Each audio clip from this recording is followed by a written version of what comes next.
আমাদের শেষ শহীদ হয়েছে কোনো গণতান্ত্রিক আন্দোলনে, এটা যেন হয় ভবিষ্যতের বাংলাদেশে।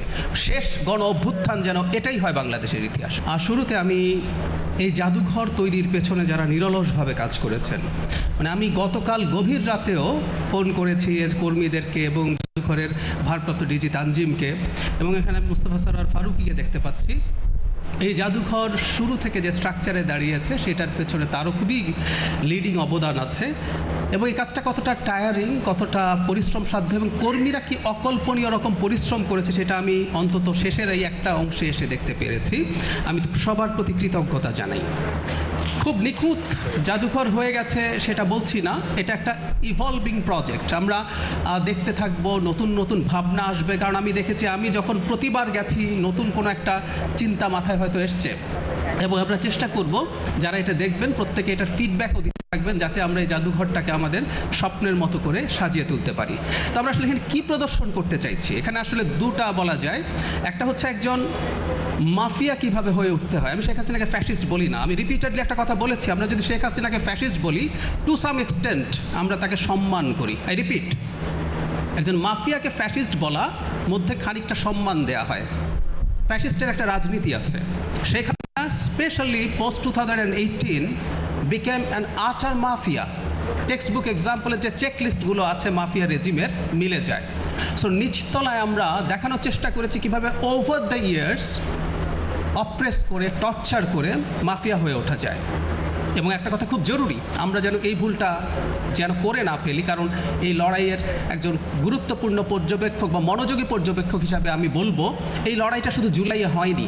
সে কারণে এই জাদুঘরের নিচতলায় কিভাবে ওভার দ্য ইয়ার্স তার বিরুদ্ধে ফাইট হয়েছে, কিভাবে বিভিন্ন রকম মানুষ, বিভিন্ন শ্রেণী পেশার মানুষ সেখানে লড়াই করেছেন, সেই ইতিহাসগুলো আমরা ধরে রাখার চেষ্টা করেছি। আবার এটাই পাল্টা কিভাবে একজন ডিকটেটর হয়ে ওঠা যায় সেটাও কাউকে না কাউকে পথ দেখাতে পারে।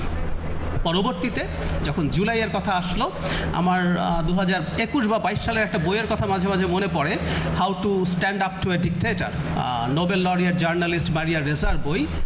তো মাঝে মাঝে মনে হয় যে আপনি আসলে ডিকটেটর সম্ভবত দেখেন নাই, ডিকটেটর কাকে বলে এবং তার বিরুদ্ধে কিভাবে ফাইট করতে হয়। একটু আগে যে গানটা, যেটা আমাদের জুলাইয়ের খুবই গুরুত্বপূর্ণ গান হয়ে উঠেছিল, মুক্তির মন্দির সোপানো তলে, ওখানে যে একটা বাক্য আছে, কত তরুণ অরুণ গেল অস্তাচলে। আমাদের অনেক তরুণ সূর্য অস্তাচলে চলে গেছে, তার মাধ্যমে একটা ডিকটেটরের বিরুদ্ধে দাঁড়ানো গেছে এবং তাকে এখান থেকে পতন ঘটিয়ে পালিয়ে যেতে বাধ্য করা হয়েছে। সো অনেক ইতিহাস আছে এর পেছনে। আমি আশা করি এই জাদুঘর শুধু বাংলাদেশের জন্য না, পৃথিবীর জন্য, আবারও বলছি, একজন কিভাবে ডিকটেটর হয়ে ওঠে, একজন মানুষ কিভাবে মাফিয়া হয়ে ওঠে, একজন সাইকোপ্যাথ, আমি আবারও বলছি, একজন সাইকোপ্যাথ কীভাবে মানুষকে টর্চার করতে পারেন, লিখে রাখতে পারেন, সেগুলো দারুণ সব নজির এখানে আছে, নজির পাওয়া গেছে। আর একই সাথে আমাদের বীরত্বের গাথা তো থাকবেই। এবং প্রায় আমি একটা কথা বলি, এটা বলেই শেষ করি, বাংলাদেশে আরেকটা জুলাই আপরাইজিং হোক আর চাই না, বাংলাদেশে আরেকজন আবু সাইদ, ওয়াসিম, মুগ্ধ তৈরি হোক চাই না। বাংলাদেশ একটা গণতান্ত্রিক বাংলাদেশ হিসাবে গড়ে উঠতে হবে, আমরা এটা এক্সপেক্ট করি। এবং সেখানে নির্বাচনের মাধ্যমে গণতান্ত্রিক পদ্ধতিতে সরকার পরিবর্তন হবে। প্রতিটি সরকার যেই আসুক না কেন জনগণের কল্যাণের জন্য কাজ করবে, সেটা আমরা নিশ্চিত করতে চাই।